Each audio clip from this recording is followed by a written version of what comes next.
দর্শক, এই মুহূর্তে জাহাঙ্গীরনগর বিশ্ববিদ্যালয় ক্যাম্পাসে আছেন সহকর্মী মহসিন কবির। ফলাফল ঘোষণার পর সাধারণ শিক্ষার্থীদের প্রতিক্রিয়া জানতে সরাসরি যুক্ত হচ্ছে তার সঙ্গে।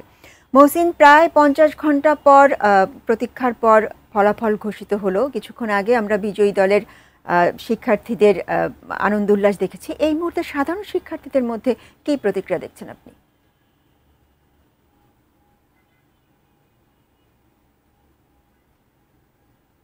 অবশেষে জাহাঙ্গীরনগর বিশ্ববিদ্যালয়ে কেন্দ্রীয় ছাত্র সংসদ নির্বাচনের যে ফলাফল, সেই ফলাফল দেওয়া হয়েছে এবং ভিপি পদে জয়ী হয়েছেন আব্দুর রশিদ জিতু, যিনি স্বতন্ত্র প্যানেলে নির্বাচন করছিলেন, এবং সাধারণ সম্পাদক অর্থাৎ জিএস পদে নির্বাচিত হয়েছেন মাজহারুল ইসলাম। তিনি শিবির সমর্থিত সমন্বিত শিক্ষার্থী জোট প্যানেলের প্রার্থী ছিলেন।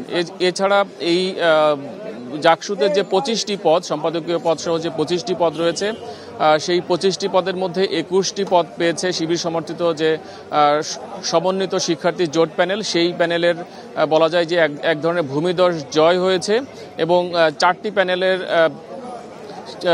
চারটি পদে স্বতন্ত্র যে সকল প্রার্থীরা ছিলেন সেটিতে তারা জিতেছেন। তার ভিতরে ভিপি পদ সহ অন্যান্য আরও 3টি পদ। এবং কিছুক্ষণ আগে ফলাফল ঘোষণা করা হলো। এই ফলাফল ঘোষণা নিয়ে নানা ধরনের নাটকীয়তা ছিল। গত বৃহস্পতিবারের নির্বাচনের পর 2 দিন পর এসে ফলাফল দিতে হলো, এবং যে ম্যানুয়াল পদ্ধতিতে ফলাফল দেওয়ার কারণে এই যে দীর্ঘ সময় অপেক্ষা এবং দীর্ঘ সময় যে ভোগান্তি এবং শিক্ষার্থীদের যে উদ্বেগ উৎকণ্ঠা, সেটির অবসান হলো এবং সবাই অপেক্ষা করছিল যে কখন এই ফলাফল দেওয়া হবে।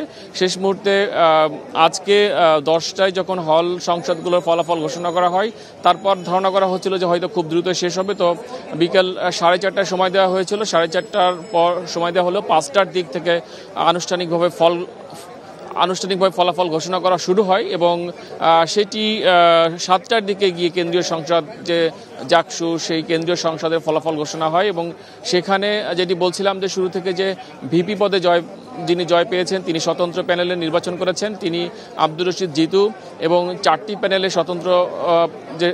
স্বতন্ত্র প্রার্থীরা জয় পেয়েছেন এবং 25টির মধ্যে 21টি পদে শিবির সমর্থিত যে প্যানেল ছিল সেই প্যানেলে ভূমিধস জয় হয়েছে। এবং এই মুহূর্তে শিক্ষার্থীরা নানান ধরনের বক্তব্য দিচ্ছেন, তারা তাদের রিয়াকশন জানাচ্ছেন।